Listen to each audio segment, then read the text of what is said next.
আমি কোনোদিন চিন্তা করি নাই যে আমি মেম্বার সবচেয়ে স্থানীয় সরকারের সবচেয়ে নিম্ন ধাপ ইউনিয়ন পরিষদের সদস্য, এখন জাতীয় পরিষদের সদস্য।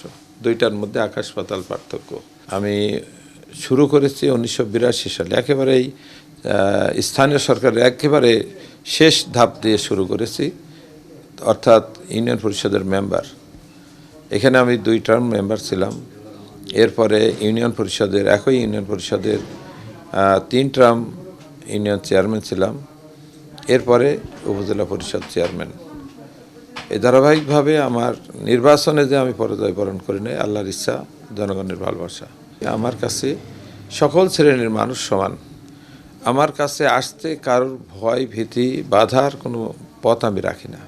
দুর্নীতিকে কিভাবে না বলা যায় সেজন্য আমি চেষ্টা করব। নিজে দুর্নীতির সাথে সম্পৃক্ত নই, ভবিষ্যতে থাকবো না ইনশাআল্লাহ। এবং আমার সাথে যাদের সাথে নিয়ে আমি কাজ করার চেষ্টা করতে হবে, সেগুলিকে দুর্নীতিমুক্ত কিভাবে করা যায় সেটা আমি চেষ্টা করব। তরুণরা মাদকের দিকে ঝুঁকে যাচ্ছে। এই মাদকের দিকে ঝুঁকে যাওয়ার যে কারণটি, বড় কারণ হচ্ছে বেকারত্ব।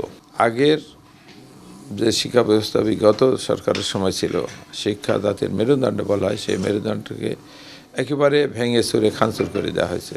স্বাস্থ্যের ক্ষেত্রে আমার বিশেষ করে মিরপুর ভেড়ামারা 2টা উপজেলা স্বাস্থ্য কমপ্লেক্সে যে কমপ্লেক্স ভবন আছে, সেখানে মাত্র 50টা আসনের ব্যবস্থা করা আছে।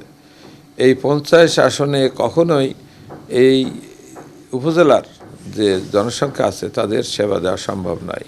আমার পদ্মা নদীতে বিশেষ করে মিরপুর উপজেলার 2টা ইউনিয়ন এবং ভেড়ামারা উপজেলার 3টা ইউনিয়ন, এই মোট 5টা ইউনিয়ন প্রতি বছরেই ভাঙনের মুখে পড়ে।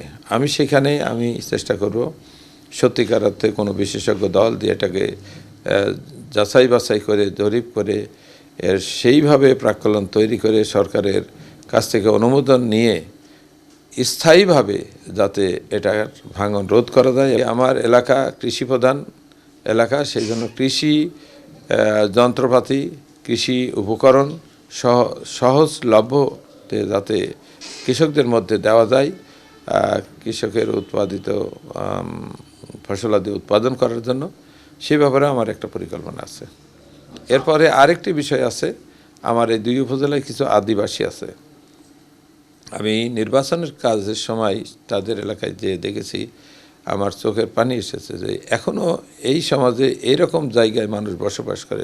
আমরা 54 বছর স্বাধীনতা উত্তর 55 বছর আমরা পড়েছি, এখনও এত মানবেতর জীবনযাপন করে, যাদের থাকার ঘর নেই, কোনো রাস্তাঘাট নাই, পয় নিষ্কাশনের ব্যবস্থা নেই, বিশুদ্ধ পানির ব্যবস্থা নেই। সেই 2টা জায়গাকে আমি আইডেন্টিফাই আগেই করেছি। যদি আমার সুযোগ আসে, তাদের জীবনমান উন্নয়নের জন্য যা করার আমি করব। বাকিটা আপনাদের সবার সহযোগিতা চাই, যাতে আমার এই সময়কালে আমি যথাযথভাবে জনগণের প্রত্যাশা অনুযায়ী কাজ করতে পারি।